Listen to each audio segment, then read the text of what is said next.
আজকে বানাচ্ছি মাছের ডিমের বড়ার তরকারি। তো কতটা লোভনীয় হয়েছে দেখতেই পাচ্ছ। আমি যেভাবে রান্না করেছি এভাবে রান্না করলে 4টে রুটির থেকে একটা রুটি আবার বেশি খাবে, 5টা খাবেই খাবে।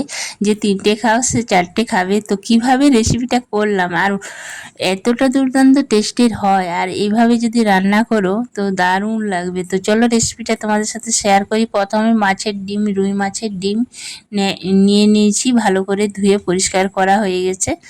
এরপর আমি এটার সাথে কিছু মশলা এড করব যাতে বড়াগুলো নরম হয়, সেই জন্য। তো পেঁয়াজ দেব, এইখানে দিচ্ছি আমি বেসন একটু চেলে রেখেছিলাম, সেই বেসনটা দিয়ে দিচ্ছি। বেসন বা চালের গুঁড়ো দিতে পারো, চালের গুঁড়ো দিলে একটু শক্ত হয়, বেসন দিলে নরম হয়। আর দিচ্ছি সাথে পেঁয়াজ আর কাঁচা লঙ্কা। টমেটোটা রান্নার সময় ব্যবহার করব, এখন দেব না। তো যে কোনো বড়াই দেখবে পেঁয়াজ কুচি আর লঙ্কা কুচি দিলে কিন্তু নরম হয় বড়াগুলো। তো আমি দিয়ে দিচ্ছি কিন্তু, আর এখানে আমি নুন দিয়ে বেশ আর কিছু দেব না, আর জলও দেব না। এইরকম ওই মাছের ডিমের সাথে এই পেঁয়াজ, কাঁচা লঙ্কা আর বেসন দিয়ে ভালো করে নুন দিয়ে মেখে নেব।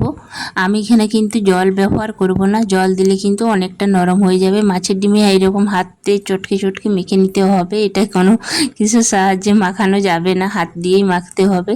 তো এইভাবে বেসন দিলে কিন্তু বড়াগুলো নরম হয়, পেঁয়াজ দিলেও নরম হয়। তো তোমরা এইভাবেই করবে, চালের গুঁড়ো দিলে কিন্তু বড়াগুলো শক্ত হয়ে যাবে। তো তার জন্য বেসনে দিয়েছি, আর এরকম নরম থকে একটা ব্যাটার তৈরি করে নেব। তো এরপর কড়াই চাপিয়ে দিয়েছি গ্যাসে গরম হওয়ার জন্য। কড়াইটা কিন্তু মানে খুবই গরম হতে হবে, তাহলে কিন্তু বড়াগুলো লেগে যাবে না কড়াতে। তারপরে খুন্তির সাহায্যে কড়াইয়ে মানে তেল দিয়ে দিয়েছি, সর্ষের তেল। তো সর্ষের তেলটা ভালো করে লাগিয়ে নেব খুন্তির সাহায্যে, তাহলে কিন্তু বড়াগুলো কোথাও মানে জড়ে যাবে না কড়ার সাথে, সেই জন্য। তো তারপর গরম হওয়ার পর তেলটা আমি এইভাবে এই বড়ার আকারে ভেজে নেব, একটা একটা করে দিয়ে ভেজে নিচ্ছি, কয়েকটা দিয়ে। তো দেখো কত সুন্দর, একটু দিতে 1-2 মিনিট ভাজার পরে কত সুন্দর উঠে যাচ্ছে। তো তোমরা কড়াইটা ভালো করে গরম করবে, তেলটাও ভালো করে গরম করে চারদিকে দিয়ে দেবে, তাহলে জড়ে যাবে না। তো নমস্কার সবাইকে, কেমন আছো সবাই? আশা করি সবাই ভালো আছো। পাপি আঁখি নতুন ব্লগ ভিডিওতে সবাইকে স্বাগত। তো তোমরা প্রথম থেকে শেষ অবধি আমার ভিডিওটা দেখো, ভালো লাগলে অবশ্যই একটা লাইক করো, কমেন্ট করো। নতুন বন্ধুরা অবশ্যই সাবস্ক্রাইব করে আমার পাশে থেকো, আর একটা ছোট্ট কমেন্ট করো যাতে আমি তোমাদের পরিবারেও যেতে পারি। সেই জন্য একটা ছোট্ট কমেন্ট তোমাদেরকে করতেই হবে, নইলে জানতে পারবো না কে লাইক করছো, কে সাবস্ক্রাইব করছো। তো সেই জন্য তোমরা লাইক করবে, কমেন্ট করবে, সাবস্ক্রাইব করবে। তো দেখো লাল লাল করে এরকম বড়াগুলো ভেজে নিচ্ছি, তারপরে আর একবার দিয়ে দিলাম, সব বড়াগুলো ভেজে ভেজে তুলে নিচ্ছি। কড়াইয়ে তেল মানে শেষ হয়ে গেছে, এরপর আবার নতুন করে তেল দিয়ে দিলাম। তেল দেওয়ার পর তেলটা গরম হওয়ার পরে আমি এবারে রান্নাটা করব। সর্ষের তেলেই রান্না করি তোমরা জানো। তো সর্ষের তেল দিলাম, তারপরে তেল গরম হওয়ার পরে শুকনো লঙ্কা ফোড়ন দিয়ে দিলাম। শুকনো লঙ্কাটা একটু ভাজা হওয়ার পরে আমি পেঁয়াজটা দিয়ে দিচ্ছি, পেঁয়াজটা আমি ভালো করে ভেজে নেব। তো পেঁয়াজ কুচনোগুলো দিয়ে দিলাম, তো পেঁয়াজটা হালকা করে ভেজে নিচ্ছি।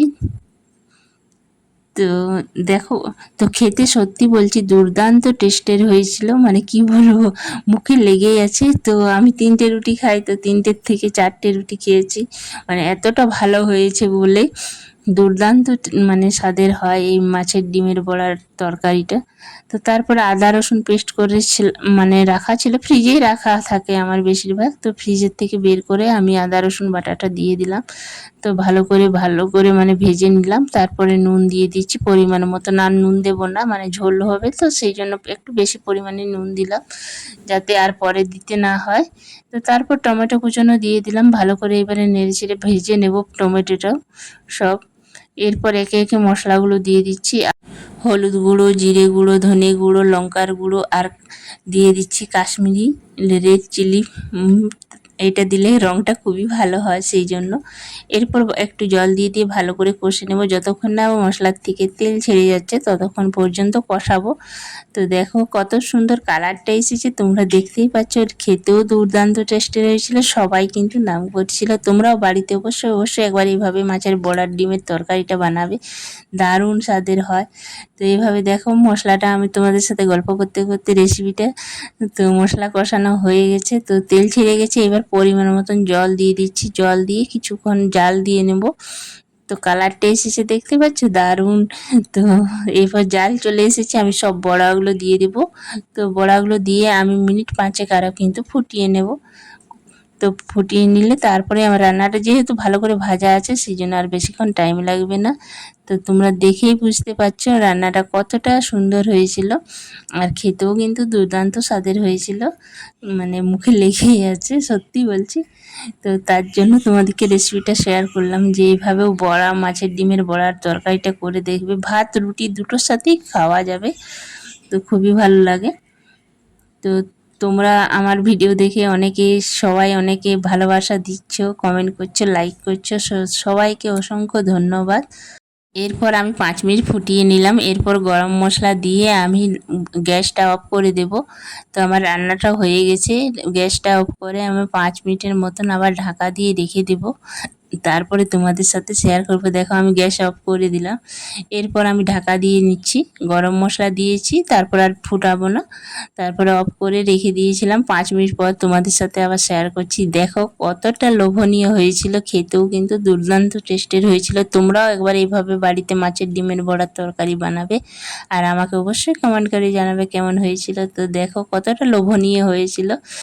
আমার মাছের ডিমের বড়ার রেসিপিটা কেমন লাগলো অবশ্যই কমেন্ট করে জানাবে, আর লাইক করবে, আর নতুন বন্ধুরা অবশ্যই সাবস্ক্রাইব করবে। সাবস্ক্রাইব করে পাশে থেকো, আমিও তোমাদের পাশে থাকবো। তো ভিডিওটা এই পর্যন্ত।